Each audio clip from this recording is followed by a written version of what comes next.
اعوذ باللہ من الشیطان الرجیم بسم اللہ الرحمن الرحیم کنتم خیر امت اخرجت للناس تأمرون بالمعروف وتنہون عن المنکر وتؤمنون باللہ ولو آمن اہل الكتاب لکان خیرا لهم منہم المؤمنون واکثرهم الفاسقون۔ سورہ آل عمران کی آیت نمبر 110 ہے۔ اللہ تبارک و تعالیٰ نے ارشاد فرمایا، تم سب سے بہترین امت ہو، اخرجت للناس، جسے لوگوں کے لیے نکالا گیا ہے، ابھارا گیا ہے، ظاہر کیا گیا ہے۔ امت محمدیہ صلی اللہ علیہ وسلم کو اللہ تعالیٰ نے سب سے بہترین امت کہا ہے، جبکہ قرآن کی دوسری آیت میں اللہ تعالیٰ نے بنو اسرائیل کو کہا ہے وَفَضَّلْتُكُمْ عَلَى الْعَالَمِينَ، کہ اے بنو اسرائیل، ہم نے تمہیں سارے عالم میں فضیلت بخشی ہے۔ ایک جگہ اللہ نے کہا بنو اسرائیلیوں، ہم نے تم کو سب سے افضل بنایا ہے، اور یہاں اللہ تعالیٰ نے کہا کہ اے محمد صلی اللہ علیہ وسلم کے ماننے والوں، تم سب سے بہترین امت ہو۔ تو آپس میں دونوں آیتوں میں ظاہراً تعارض نظر آ رہا ہے، دونوں باتیں ٹکراتی ہوئی نظر آ رہی ہیں کہ آخر کون سب سے افضل ہے۔ ایک جگہ اللہ نے ان کو کہا اور یہاں پر اللہ تعالیٰ نے ہم لوگوں کو کہا ہے۔ تو اس کا جواب علماء نے دیا ہے۔ ایک جواب یہ ہے کہ جو اللہ نے یہ فرمایا کہ بنو اسرائیل تم کو ہم نے تمام عالم پہ فضیلت دی ہے، یہ اس دور کی دنیا کے حساب سے بات ہو رہی تھی، یعنی اس دور میں جتنے لوگ دنیا میں تھے، یہ ان کی بات ہو رہی ہے کہ تم ان تمام لوگوں میں سب سے افضل ہو۔ اور یہاں جو اللہ تعالیٰ نے بات کہی ہے، یہ تمام لوگوں کے تعلق سے بات ہو رہی ہے، آل اوور انسانیت کے بارے میں بات ہو رہی ہے، لہٰذا سب سے افضل امت محمدیہ کے لوگ ہیں۔ دوسرا اس کا جواب یہ ہے، اللہ کے نبی صلی اللہ علیہ وسلم نے ارشاد فرمایا ہے، ترمذی کی روایت 3001 ہے، آپ نے فرمایا انکم تتمون 70 امۃ انتم خیرھا واکرمھا علی اللہ، کہ اے میری امت کے لوگوں، تم 70 کی گنتی پوری کرنے والی جماعت ہو اور امت ہو، اور تم تمام امتوں میں سب سے افضل ہو اور سب سے عزت دار ہو اللہ کی نگاہ میں۔ گویا کہ اللہ کے نبی صلی اللہ علیہ وسلم نے ان دونوں آیتوں کا فیصلہ فرما دیا کہ ان دونوں آیتوں میں ظاہراً جو بھی آپ کو تعارض اور ٹکراؤ نظر آ رہا ہو، لیکن اس کا معنی یہی ہے کہ امت محمدیہ کے آ جانے کے بعد، اللہ کے نبی صلی اللہ علیہ وسلم کے آ جانے کے بعد، آپ کے فالوورز، آپ کی امت ہی دنیا میں سب سے بہترین امت ہے، یہ اللہ کے نبی صلی اللہ علیہ وسلم نے فیصلہ کر دیا۔ لہٰذا بنو اسرائیل کے تعلق سے جو آیت آئی ہوئی ہے، اس آیت کو اس آیت کے ذریعے سے خاص کیا گیا ہے۔ معلوم یہ ہوا کہ بنو اسرائیل کی فضیلت ایک لمیٹڈ فضیلت ہے، اور اس امت کی فضیلت ایک لامحدود فضیلت ہے جو تمام دنیا کے لوگوں میں پھیلی ہوئی ہے۔ اخرجت للناس، اللہ تعالیٰ نے کہا کہ تم کو نکالا گیا ہے۔ اخرجت کا مطلب ہوتا ہے نکالا گیا ہے، جبکہ یہ بھی کہا جا سکتا ہے کہ تمہیں پیدا کیا گیا، لیکن اللہ نے یہ نہیں کہا کہ تمہیں پیدا کیا گیا، کہا تمہیں نکالا گیا ہے، تمہیں ظاہر کیا گیا ہے، تمہیں ہائی لائٹ کیا گیا ہے۔ ایسا کیوں اللہ تعالیٰ نے کہا؟ جبکہ اس سے پہلے جو امتیں آئیں ان میں بنو اسرائیل خود بہت ہائی لائٹ ہے، اور بھی امتیں بڑی ہائی لائٹ رہی ہیں، اس کے باوجود اللہ نے اس امت کے تعلق سے فرمایا کہ تمہیں بھی ہائی لائٹ کیا گیا ہے۔ تو دونوں میں فرق کیا ہے؟ پہلے کی امتوں کو ہائی لائٹ کیا گیا تھا تو اس میں اچھائی اور بھلائی کی قید نہیں تھی۔ اس امت کو جو ہائی لائٹ کیا گیا، اچھائی میں ہائی لائٹ کیا گیا، اور بتایا گیا ساتھ میں کہ تم سب سے اچھے ہو، اس اعتبار سے تم سب سے زیادہ ہائی لائٹ کیا گئے ہو۔ تو اگر کسی کو مشہور ہو، کوئی شخص اگر مشہور ہو جائے، ساتھ ساتھ میں بھلائی کے کام میں مشہور ہو، تو یہ اچھی بات ہوتی ہے، لیکن اگر کوئی صرف مشہور ہو جائے، اس کی ذات سے یا اس کی شہرت سے بھلائی نہ جڑی ہو، تو وہ شہرت اس کے لیے نقصان دہ بھی ثابت ہو سکتی ہے۔ اللہ نے فرمایا کہ تم کو بھلائی کے ساتھ نکالا گیا ہے۔ تأمرون بالمعروف وتنہون عن المنکر وتؤمنون باللہ، تم سب سے اچھی امت ہو۔ کیوں؟ اس کی وجہ اللہ نے بیان کیا کہ تم معروف باتوں کا حکم دیتے ہو اور منکر چیزوں سے روکتے ہو، اور اللہ تعالیٰ پر تم ایمان رکھتے ہو۔ یہ تین چیزیں اللہ تعالیٰ نے بتائی ہیں جو اس امت کو دیگر تمام امتوں سے افضل بناتی ہے۔ معلوم یہ ہوا کہ اگر یہ تینوں چیزیں نہ پائی جائیں یا ان میں سے کوئی ایک چیز نہ پائی جائے، تو ہمارے اندر جو اللہ تعالیٰ نے یہ سب سے بہترین امت ہونے کا خطاب دیا ہے، وہ خطاب ہم سے چھن جائے گا۔ پہلی چیز کیا ہے؟ تأمرون بالمعروف، بھلی باتوں کا حکم دینا ہے۔ ایک مفسر نے لکھا ہے، ابو العالیہ نے، کہ معروف یعنی تمام بھلی اور اچھی باتوں میں سب سے بھلی اور سب سے اچھی بات توحید کی ہے۔ تو جس امت کے لوگ یا اس امت کے جو طبقہ کے لوگ توحید کی دعوت نہیں دے رہے ہیں، گویا کہ ان کے اندر اس امت میں سب سے اچھے ہونے کا جو حق تھا وہ اپنا حق گنوا بیٹھے ہیں۔ وَتَنْهَوْنَ عَنِ الْمُنْكَرِ، اور اللہ نے کہا کہ تم منکر باتوں سے منع کرتے ہو۔ تمام بری باتوں میں، منکر باتوں میں سب سے بری بات شرک ہے۔ تو جو لوگ اس امت میں پیدا ہوئے ہیں اور امت محمدیہ میں ہونے کا دعویٰ کرتے ہیں، اگر وہ شرک سے لوگوں کو نہیں روک رہے ہیں کہ جو کہ سب سے بڑا منکر ہے، تو گویا کہ وہ اپنے آپ سے یہ لیبل خیر امت کا ہٹا چکے ہیں، ضائع کر چکے ہیں۔ تیسری چیز ہے وَتُؤْمِنُونَ بِاللَّهِ کہ تم اللہ پر ایمان رکھتے ہو۔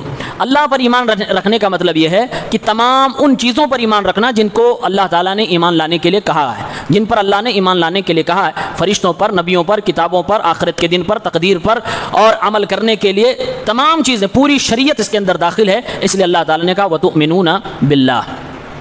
آگے فرمایا وَلَوْ آمَنَ أَهْلُ الْكِتَابِ اگر اہل کتاب ایمان لے آئیں لَكَانَ خَيْرًا لَهُمْ تو ان کے لیے اچھا ہوگا۔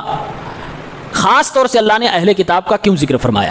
جبکہ یہ بھی کہا جا سکتا تھا کہ تمام کفار و مشرکین اگر ایمان لے آئیں تو ان کے لیے اچھا ہوگا، ظاہر سی بات ہے، اگر مجوسی بھی ایمان لائے تو اس کے لیے اچھا ہوگا، اگر یہودی ایمان لائے تو اس کے لیے بھی اچھا ہوگا، نصرانی لائے تو اس کے لیے بھی اچھا ہوگا، لیکن خاص طور سے اللہ تعالیٰ نے اہل کتاب کا یہاں تذکرہ کیوں فرمایا ہے؟ اس لیے کہ اہل کتاب یہود اور نصارہ یہ دعویٰ کرتے تھے کہ اے محمد تم کوئی نئی چیز لے کر نہیں آئے ہو، ہم بھی دین والے ہیں، ہمارے پاس بھی آسمانی کتاب ہے، ہمارے پاس بھی موسیٰ جیسا پیغمبر ہے، ہمارے پاس بھی عیسیٰ جیسا پیغمبر ہے، تو ہم میں اور تم میں کوئی بڑی بات تو ہے نہیں، کوئی بہت زیادہ فرق ہے نہیں، تم ایک الگ نبی ہو، ہم پہلے سے نبی والے ہیں، کتاب والے ہیں، لہٰذا ہم بھی اچھے ہیں، ہم اللہ کے چہتے ہیں۔ جو اچھا ہونے کا دعویٰ کرتے تھے تو اللہ تعالیٰ نے انہی کے تعلق سے فرمایا اگر یہ لوگ سچ میں بھلائی چاہتے ہیں اور اچھا ہونے کا دعویٰ کرتے ہیں تو ایک اچھائی اور کر جائیں کہ محمد رسول اللہ صلی اللہ علیہ وسلم پر ایمان لے آئیں، اس لیے اللہ تعالیٰ نے خاص طور سے ان کا ذکر فرمایا وَلَوْ آمَنَ أَهْلُ الْكِتَابِ اگر اہل کتاب ایمان لے آئیں لَكَانَ خَيْرًا لَهُمْ تو ان کے لیے اچھا ہوگا، بہتر ہوگا۔ مِنْهُمُ الْمُؤْمِنُونَ وَأَكْثَرُهُمُ الْفَاسِقُونَ اللہ تعالیٰ نے فرمایا کہ ان میں کچھ لوگ مومن ہیں، یعنی اہل کتاب میں، یہود و نصارہ میں کچھ لوگ ایمان لائے لیکن اکثر لوگ کافر ہیں، یہاں فاسق کا مطلب کافر ہے، اکثر لوگ فاسق ہیں۔ کچھ لوگ ایمان لائے جیسے یہودیوں میں سے عبداللہ ابن سلام، یہ ایک صحابی ہوئے، یہودی عالم تھے، بعد میں مسلمان ہوئے، مومن ہو گئے، اور جیسے نصارہ میں سے نجاشی بادشاہ، وہ بھی اسلام لایا، مسلمان ہو گیا۔ تو اللہ نے فرمایا کچھ لوگ ان میں سے ایمان لائے لیکن اکثریت ان کی جو ہے کفر پر ہے۔ اس آیت سے اللہ نے گویا کہ یہ خبر دے دی اپنے علم کے حساب سے کہ یہود و نصارہ میں سے بہت کم لوگ ایمان لائیں گے، اکثریت ان کی کفری پر باقی رہے گی۔ لکان خیر لہم ایمان لائیں تو ان کے لیے اچھا ہوگا، بہتر ہوگا۔ کیا بہتر ہوگا؟ بہتر یہ ہوگا کہ یہ کفر سے بچ جائیں گے۔ ایک مطلب یہ ہے کہ ان کو ثواب ڈبل ملے گا، جیسا کہ ایک روایت میں آتا ہے اللہ کے رسول صلی اللہ علیہ وسلم نے فرمایا ان الرجل من اہل الکتاب اذا آمن برسولہ وآمن بمحمد آتاہ اللہ اجرہ مرتین، ایک شخص جب اپنے رسول پر ایمان رکھتا ہو، موسیٰ علیہ السلام کو مانتا ہے، عیسیٰ علیہ السلام کو مانتا ہے، اور اس کے بعد وہ محمد رسول اللہ صلی اللہ علیہ وسلم پر بھی ایمان لاتا ہے تو اللہ تعالیٰ اسے 2 بار اجر عطا فرماتا ہے۔ تو گویا کہ اللہ تعالیٰ نے خیر اللہم کہہ کر اس کی طرف اشارہ کر دیا۔ اس کے بعد اللہ رب العالمین نے اس آیت کے اندر ایک بڑی عجیب و غریب بات کہی ہے۔ ایمان پہلے ضروری ہے کہ تبلیغ پہلے ضروری ہے؟ پہلے ایمان ضروری ہے، اس کے بعد تبلیغ کا نمبر آتا ہے، لیکن اس آیت میں اللہ نے تأمرون بالمعروف وتنہون عن المنکر، تبلیغ کو پہلے رکھا ہے، ایمان کو وتؤمنون باللہ بعد میں ذکر کیا ہے۔ ایسا کیوں کیا گیا؟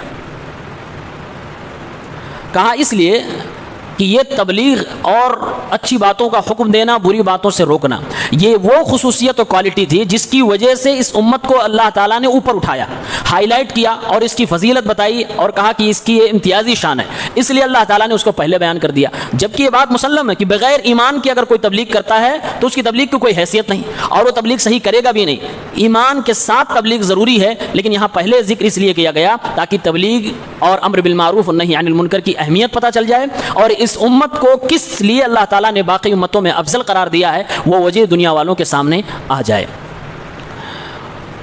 اس آیت کے اندر صحابہ کرام کی کیا فضیلت ہے؟ اس آیت میں اللہ تعالیٰ نے بیان کیا ہے کہ یہ امت تمام امتوں میں سب سے افضل ہے۔ یہ اس آیت کے ترجمے میں بات موجود ہے، تمام امتوں میں سب سے افضل ہے۔ کیوں افضل ہے؟ کیونکہ یہ دعوت و تبلیغ کا کام کرتی ہے، بری باتوں سے روکتی ہے اور اچھے باتوں کا حکم دیتی ہے، اللہ پر ایمان رکھتی ہے۔ لیکن اس امت کے اندر جو دنیا کی تمام امتوں میں سب سے افضل ہے، اس امت کے اندر کون لوگ افضل ہیں؟ اس امت کے اندر صحابہ افضل ہیں۔ اللہ کے نبی صلی اللہ علیہ وسلم نے فرمایا خیر القرون قرنی ثم الذین یلونہم ثم الذین یلونہم، میری امت میں جو بھی ادوار قیامت تک آئیں گے، جتنی بھی صدیاں گزریں گی، سب سے بہترین دور میرا ہے۔ اور وہ دور کون تھا؟ صحابہ کرام کا دور، نبی علیہ الصلوۃ والسلام کا دور۔ یعنی کہ جو دنیا میں سب سے افضل امت ہے، اس امت کے اندر سب سے افضل گروہ، سب سے افضل دور صحابہ کرام کا دور ہے۔ گویا کہ اللہ تعالیٰ نے یہ کہہ دیا کہ ساری دنیا کو اگر نچوڑو تو امت محمدیہ نکلے گی، اور امت محمدیہ میں سے بھی اگر پیوریفائی کرتے جاؤ تو صحابہ کرام نکلیں گے۔ تو یہ صحابہ کرام کی ایک بڑی خوبی تھی اور بہت بڑی فضیلت ہے۔ اسی لیے امام ضحاک کہتے ہیں کہ کنتم خیر امہ، اس سے کون لوگ مراد ہیں؟ کہا کہ ہم اصحاب رسول اللہ صلی اللہ علیہ وسلم خاصتاً، اس آیت سے خاص طور سے صحابہ کرام مراد ہے. کیوں؟ وَكَانُوا هُمُ الرُّوَاةُ الدُّعَاةُ الَّذِينَ أَمَرَ اللَّهُ الْمُسْلِمِينَ بِطَاعَتِهِمْ، کیونکہ یہی وہ لوگ ہیں جو اسلام کو بیان کرنے والے ہیں، اسلام کو آگے تک پہنچانے والے ہیں، اسلام کے سچے داعی ہیں. یہی وہ لوگ ہیں جن کی اطاعت کرنے کا حکم اللہ تعالیٰ نے مسلمانوں کو دیا تھا. اس کے بعد امام حسن بصری رحمہ اللہ فرماتے ہیں ہم الذین مضوا من صدر هذه الامہ، اس سے مراد وہ لوگ ہیں جو اس امت کی شروعات میں پیدا ہوئے تھے، یعنی اصحاب النبی صلی اللہ علیہ وسلم، یعنی کہ اللہ کے نبی صلی اللہ علیہ وسلم کے ساتھی اور صحابہ کرام. کہتے ہیں کہ جب صحابہ کرام اس آیت کے اترنے کے بعد آپس میں ملتے تھے تو آپس میں اس آیت کے اترنے کے بعد ایک دوسرے کو خوشخبری دیتے تھے. خوشخبری یہ دیتے تھے، کہتے تھے ابشر الیس انت کنتیا، تمہیں خوشخبری ہو، مبارکبادی ہو، کیا تم کنتیہ نہیں ہو؟ یہاں اللہ نے جو کہا کنتم خیرا امہ، تو اس سے ایک ٹائٹل نکلا کنتی کا مطلب یہ کہ اس آیت کے اندر تم داخل ہو، اللہ تعالیٰ نے تمہیں سب سے بہتر امت کہا ہے، تم اس کے اندر داخل ہو. تو کہتے تھے بشارت ہو، کیا تم کنتیہ نہیں ہو، کیا تم اس آیت کے اندر داخل نہیں ہو؟ تو صحابہ کرام رضوان اللہ تعالی علیہم اجمعین اس آیت کے اندر سر فہرست داخل ہیں. ایک چیز اور اس میں پوائنٹ ہے جو غور کرنے کی چیز ہے، اللہ رب العالمین نے اس امت کو فضیلت دی ہے، اس کی وجہ بتائی ہے کہ بھلائی کی چیزوں کا حکم دینا، برائیوں سے روکنا. آج اس دنیا میں امت محمدیہ میں، یعنی خود کو مسلمان کہنے والے لوگ، نبی علیہ الصلوۃ والسلام کے تابعدار کہنے والے لوگ امر بالمعروف کا کام کر رہے ہیں، یعنی اچھی باتوں کا حکم دے رہے ہیں، لوگوں کو بھلائی کی باتیں بتا رہے ہیں. لیکن جو دوسرا اس کا شق ہے وَتَنْهَوْنَ عَنِ الْمُنْكَرِ، بری باتوں سے روکنا، یہ افسوس کی بات ہے کہ اس امت کے لوگوں سے نکلتا جا رہا ہے. بلکہ اس امت کے وہ لوگ جو دعوت و تبلیغ کا کام کر رہے ہیں وہ بھی کہیں نہ کہیں لوگوں سے پریشرائز ہو کر، لوگوں کے دباؤ میں آ کر اور لوگوں کی خوشی کو دیکھتے ہوئے بری باتوں سے منع کرنا چھوڑ رہے ہیں. اور یہ وہ بری عادت ہے جس بری عادت کی بنیاد پر اللہ نے قرآن کریم میں یہودیوں کو اوپر لعنت بھیجی تھی، اور اللہ نے کہا تھا یہود پر اللہ کی لعنت ہو، کانوا لا یتناہون عن منکر فعلوہ. ان کا ایک گناہ یہ بھی تھا کہ یہ لوگ گناہ کرتے تھے، برائی کا کام کرتے تھے، اگلا دوسرے کو دیکھ رہا ہوتا، دوسرا اس کو دیکھ رہا ہو، دونوں برائی کر رہے ہیں، نہ وہ اس کو منع کرتا نہ وہ اس کو منع کرتا. کہتے بھائی اچھی بات کرو، کسی کے عمل پر آپ کو تنقید کرنے، کرٹیسائز کرنے کا کوئی حق نہیں. تو یہ صفت یہودیوں کی صفت ہے، اور یہ صفت امت محمدیہ کے اندر اور مسلمان طبقے کے اندر بہت تیزی کے ساتھ پھیل رہی ہے کہ کسی کو برا نہ کہو، کسی کے برے کام کو برا نہ کہو، آپ اچھی باتیں کہہ دو، پوزیٹو باتیں کہہ دو، نیگیٹو بات پہ آپ انگلی نہ رکھو، زبان نہ کھولو. تو یہ یہودیوں کی صفت ہے، یہ مسلمانوں کی صفت نہیں ہے. بلکہ مسلمانوں کی صفت یہ ہے کہ جو چیز بری ہے اس کو آپ برا کہیے. اس کے مراتب و درجات ہیں، اگر طاقت ہے تو ہاتھ سے روکیے، طاقت نہیں ہے تو آپ زبان سے روکیے، اگر اس کی بھی طاقت نہیں ہے تو دل سے برا مانیے. یہ اللہ کے نبی صلی اللہ علیہ وسلم نے تعلیم دی ہے. تو لہٰذا جو لوگ یہ کہتے ہیں کہ کسی کو برا نہ کہو یا کسی کے کام پر کسی طرح کی کوئی آپ تنقید نہ کرو، گویا کہ اس منہج سے وہ خارج ہیں جو قرآن کریم نے دیا ہے. اللہ تعالی ہم سب کو صحابہ کے منہج پر لائے. صحابہ کرام اس امت کی سب سے افضل ترین گروہ ہیں. اللہ تعالی ان کے نہج پر ہمیں چلنے کی توفیق دے. آمین. السلام علیکم.